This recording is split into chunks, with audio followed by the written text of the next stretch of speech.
The US's three biggest stock markets hit all-time highs today as growing optimism about a US-China trade deal and loose global monetary policy caused investors to snap up risk assets. Read more. Donald Trump reveals Phase 1 trade agreement with China. The benchmark S&P 500, the Dow Jones Industrial Average, and the tech-heavy Nasdaq had all risen 0.4% by 4:45 p.m. UK time. The S&P 500 hit 3,085, the highest point in its 60-year history, shortly after the open.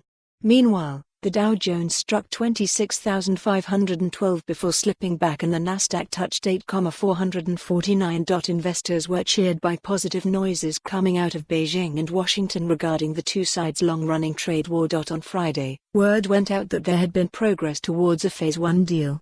The markets received more good news yesterday when U.S. Commerce Secretary Wilbur Ross said licenses to let U.S. companies sell to Chinese tech giant Huawei would come very shortly.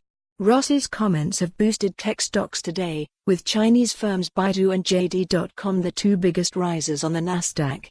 Intel, Cisco and IBM were among the Dow Jones's best performers.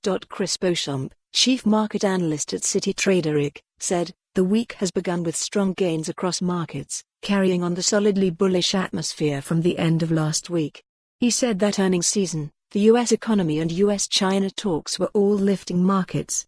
Last week, many U.S. firms' results came in better than expected, as did a major jobs report. A risk-on attitude also boosted European stock markets. Germany's DAX index was the biggest riser, gaining 1.3%, while the FTSE 100 climbed 0.9% and France's CAC 40 rose 1%. Looser global monetary policy has helped boost stocks.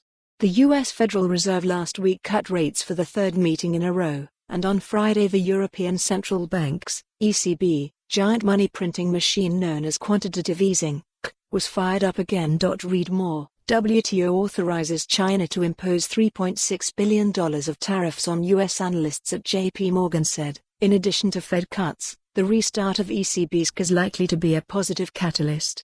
Image credit, Getty. For more on this story, visit the news article link.